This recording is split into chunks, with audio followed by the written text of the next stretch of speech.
Yo, what's good YouTube? This is Jay from T&J, and we are creeping up on the trade deadline here. We're towards the end of July. Trade deadline is about a week and a half away. So, you know, what we're going to do is just see if we can make any last minute moves to get better.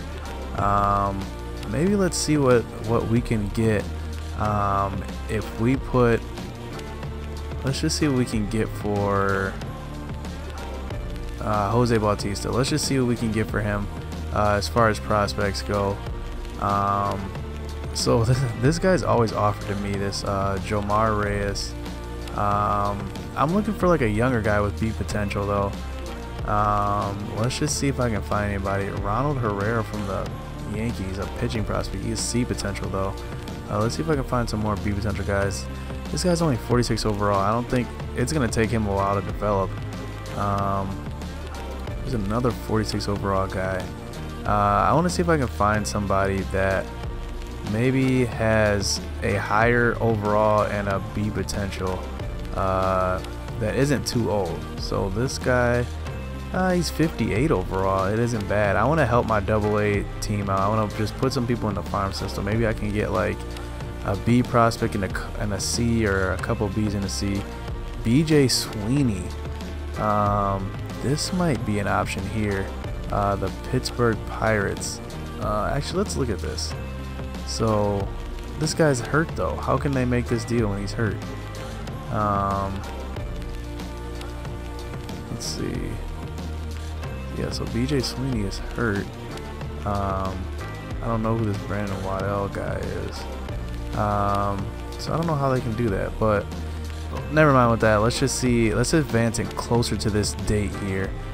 See how everything goes here. So we have a situation here. So man, let's just jump into this critical situation. See what we can do.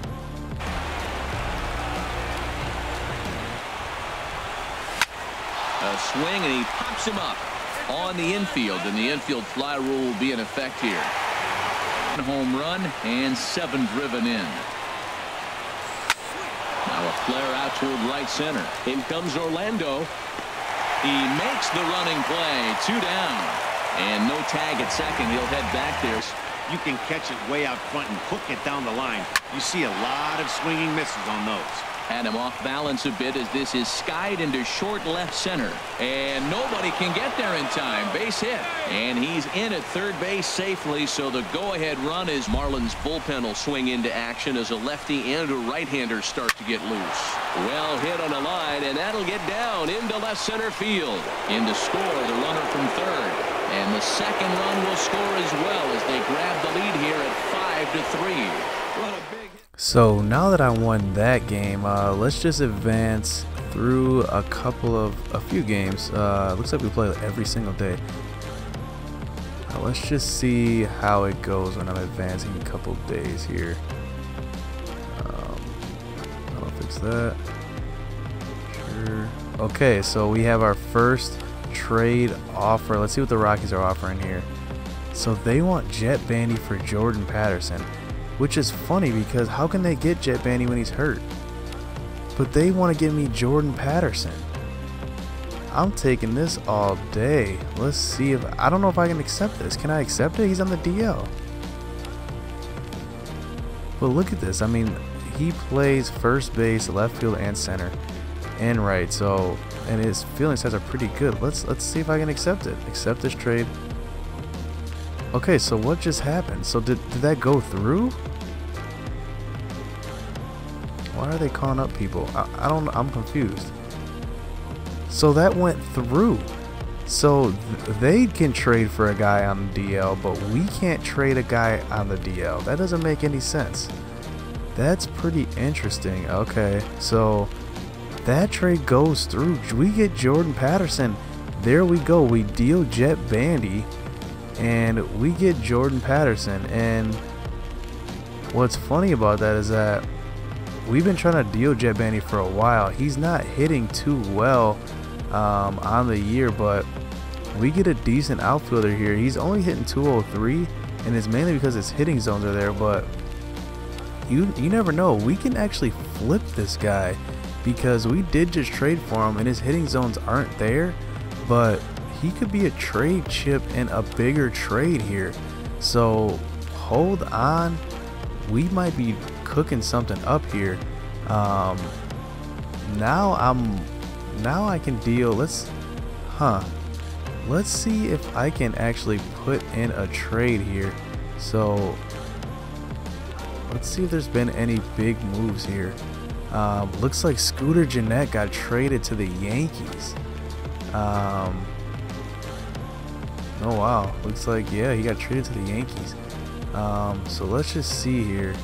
I want to see, so there's a guy that we just, let me go to the Miami Marlins here. So there is a guy on the Marlins that we're looking at in the outfield.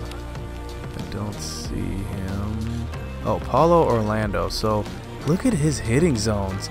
He's a good hitter, and we actually just gave up a hit to him in that critical situation just now. So he's 33, but look at his this is why I like him. Look at his contract. He's only getting $924,000, and he's happy with that. So what's funny is that he's a platoon player. So if I can keep him as a platoon player, he might be an option for us. I don't know, but Boog Powell is that guy too as well. I like Boog Powell a lot, and right now he's hitting 239, which isn't too bad for his first year. I mean, it is his first year, because we just got Joc Pederson, so we're gonna get rid of Joc Pederson probably and Jose Bautista. So maybe I should trade for Paulo Orlando. See what I can. Let's just see what they want. So they want a couple of guys here.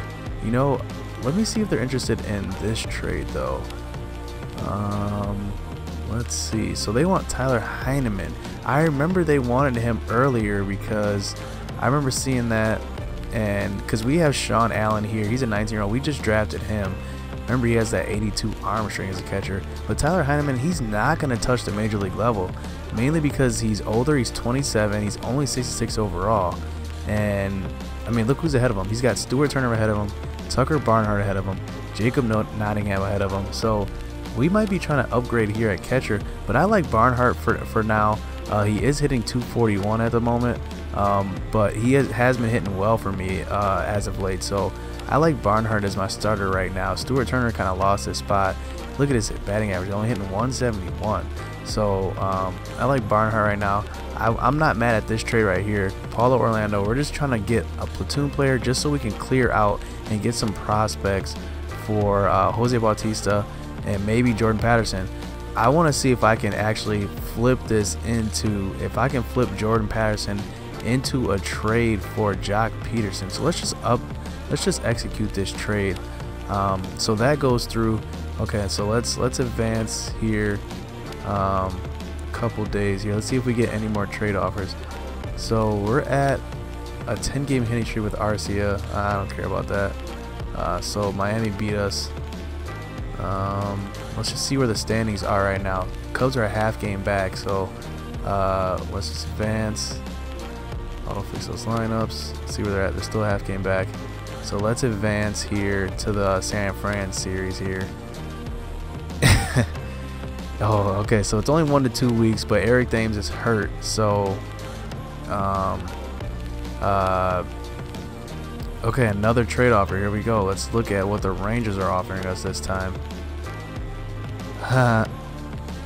Wow, this is quite the trade. So they want to give up Chris Heston and Elvis Andrus for McCullers.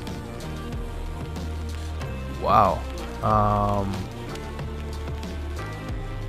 What a trade this is. This gives me something to think about because, yes, Lance McCullers is our ace, but if we get back an all-star and Elvis Andrus and we slot him and Arcia together, that's a really good infield.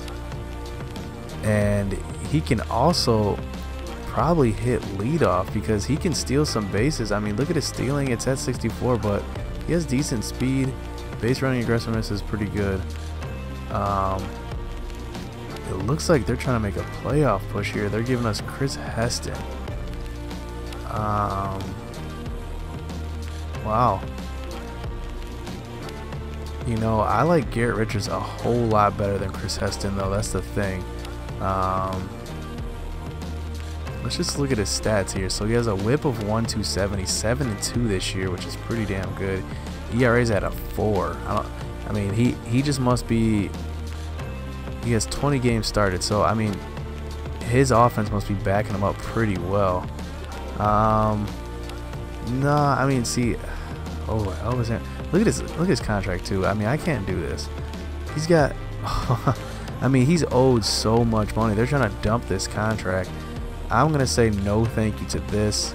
We're gonna decline this. Now let's just see. We're facing Mad Bum right here. Mad Bum versus Geronimo Reyes. Ooh, we have a string of tough games here, but let's advance. Wow, we're up 6-0 here. So let's simulate the end of that. We beat them. So we do beat Mad Bum. We give him a loss. Geronimo Reyes gets a win. Let's advance one more day here. A 13-game hit streak by Lewis Brinton's gonna stay on. I wonder if it's gonna kick me out, or it's gonna make me finish the game if I go into it. But let's just go into this, man. I just want to see if I can extend this hitting streak by Lewis Brinton. Sends that one out of play for strike one. Awfully close with the slider there, but it's 1-1. The set and the 1-1 pitch. Hit hard back up the middle, and that's through for a hit. So that's how they'll start out their half of the 7th inning. Well, it took him till the 7th, but he gets his first hit of the game here, and that'll extend his hitting streak. Yeah, 7th inning, you're thinking maybe one more at bat if his team rallies. So this was a big hit to keep that streak alive. So the Phillies and the Orioles both offer us pretty good offers here. The Orioles first, they offer us Hunter Harvey, a B potential 24-year-old, and Miguel Castro, a B potential 24-year-old relief pitcher. So this one's intriguing. Let's just go over to what the Phillies offered us. So they offered us 2 B potential guys here. One's 20, one's 23, one's a center fielder, one's a starting pitcher. So that's a pretty good offer that they've given us here. And the Pirates also, they gave us 2 B potential guys, 167 overall and 164 overall, both B potential. One's 25, one's 22, and then another throw-in guy. So this actually looks like a pretty good deal as well. So I decided to circle back to Hunter Harvey. 2 reasons. A, he's probably the best pitching prospect I've seen out of all these guys that we've been getting in these trades, but he is 24 years old. He's a little older, I guess, for a prospect, but he's probably the closest to being MLB ready. He's going to help our minor league system, and he doesn't even have to touch the majors for a couple years. He can probably sit down there. So let me try to get another prospect, possibly maybe a young guy that they have on their squad here, Kyrie Washington. So if I get these 2, it looks like this guy is 24 as well. If I get these 2 in this deal, I kind of like this. I mean, I get another pitcher in our farm system. Like I said, he's not going to touch the MLB level. I mean, I mean, we have a bunch of people ahead of him. We have Lance McCullers, Vince Velasquez, Josh Hader, Junior Guerra, Zach Davies, Geronimo Reyes. I mean, we got quite a bit of guys ahead of him. So you know what? Let's just make this trade. This guy will instantly be our number 2 pitching prospect in our farm system, because James Shea is definitely number 1 because he's 19 and he's got B potential and he's getting better really fast. So you know what? Let's make this move. Hopefully they accept it. And they did. They accepted it. So we trade him to a non-division team. That's what I kind of wanted to avoid, but we get him out of there. So there we go. So what's interesting about the Dodgers, So they want to trade and give me one of their prospects here, 25 years old, B potential. You know, let's just see if we can possibly create a package that's centered around Joc Pederson along with this prospect possibly. Let's just see. So he's not even a prospect really. I mean, he's had MLB experience. But let's just see if I can swing a deal for Joc Pederson here. Let me get rid of this other guy on this, Kenny Ortega. He didn't even matter really. I mean, should I do it? I mean, Jorge Soler, I'm getting back Joc Pederson though, that's the thing. And Jorge Soler, he's a good player, but I don't know. I don't feel any like attachment to him at all. I got him in the Brian Braun deal. If I swing him in this deal, I'm getting back a guy that I really do want this time, and that's Joc Pederson. So, and let's see, Joc Pederson's 86 overall. I'm getting rid of a declining Jose Bautista. I only signed him to a 1-year, $4 million just to have him as a backup. But now I got Paulo Orlando, who I really like. I have Boog Powell, who's hurt at the moment, but only 1 to 6 days. So I think I might do this, man. I mean, Joc Pederson, 99 power. He instantly gives us another bat, and his fielding is unheard. I mean, it's so good. I mean, we put him in right field or center field, and he's a guy out there that's gonna kill it. I'm gonna move Brinson to left. Let's do it, man. Let's do it. I have no reservations now. We are giving up more money. We're getting back less money, and we're getting a guy that's 1 year younger than Jorge Soler. I'm sorry, man. You're having a great season, but I'm getting the NL leader in home runs, 28 home runs right now. Man, let's just do this move, man. No more holding back. We're about to do it. Jose Bautista, Jorge Soler, and Victor Roach, and we get them at the deadline. We drop a bomb on the deadline, and there it is. Joc Pederson is officially a Brewer.